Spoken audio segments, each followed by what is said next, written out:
Live on Channel 5. This is the 10 o'clock news with Deborah Norville. Coming out revealing secret negotiation between the Nazis and the Zionists in 1933, which allowed German Jews and their assets to go to Palestine. Rich Samuels joins us tonight with the story of the controversy behind the book and the author's struggle to write it. Rich? Deborah, with the rise of Adolf Hitler to power in the spring of 1933, the Jews of the world were faced with a dilemma. They could raise a cry of protest, a cry few would heed, or they could make a deal with Hitler, a deal that would bring a step closer their dream of an independent Jewish state. The choice they made was difficult and agonizing. This new book describes that choice. The book is called The Transfer Agreement.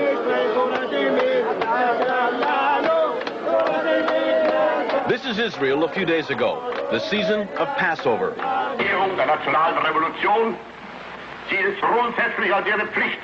And this is Germany 51 years ago, the blossoming of Adolf Hitler's springtime. A key factor in the vitality of today's Israel, the book's author argues, was an agreement reached in 1933 between a group of Zionists and the man who would later try to kill every living Jew. The great irony is that Adolf Hitler became the chief economic sponsor of the State of Israel. It will be an argument against, and a wrong argument against Zionists. Some who lived through those times fear the response to this book. The parents of the author feared its very writing. When your son came to you and said he was going to write this book, what were your feelings about his undertaking? I told him he's not my son anymore. Why did you say that? I told him I'm going to sit shitty. As though he were dead? That's right. I told him I don't like it. Because as being a Jew, I didn't want something to uncover on my own people. I was buried in a grave with only 7 people. I was 7 times captured. Edwin Black's parents are Holocaust survivors. For what? My parents never talked much about the Holocaust. Edwin Black, to fill the void left by the silence of his parents, has written this book, a dense, detailed chronicle of the early months of 1933. January 30th, 1933. Hitler becomes Germany's interim chancellor. The Third Reich has begun.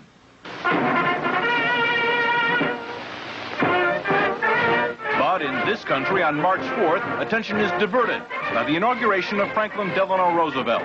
More power to you, President Roosevelt. The entire country's behind you, thrilled with hope and patriotism. But ominous headlines tell what's already happening to the Jews of Germany.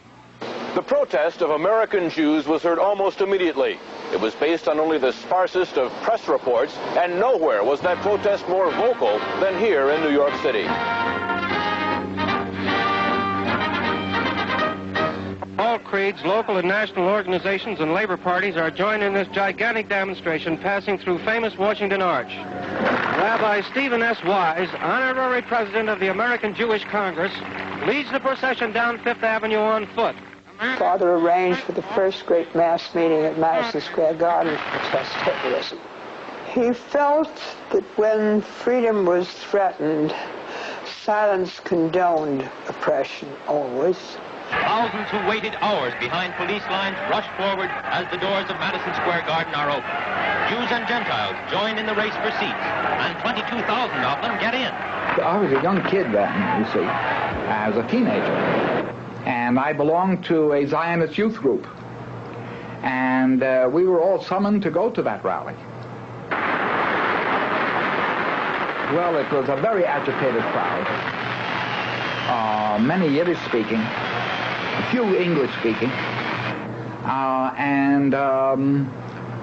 Rabbi Wise mounted an appeal to the Jewish people to do something to save Jewish honor.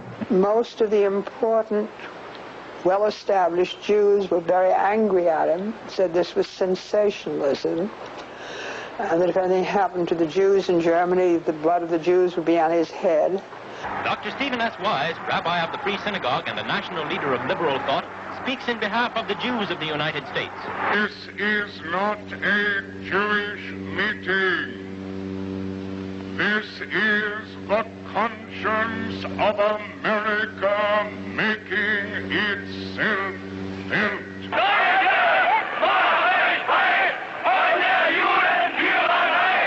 The conscience of Nazi Germany made itself felt 5 days later.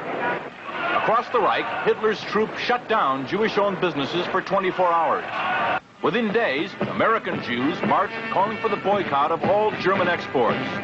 Jews throughout Europe echoed that call, so did Jews everywhere.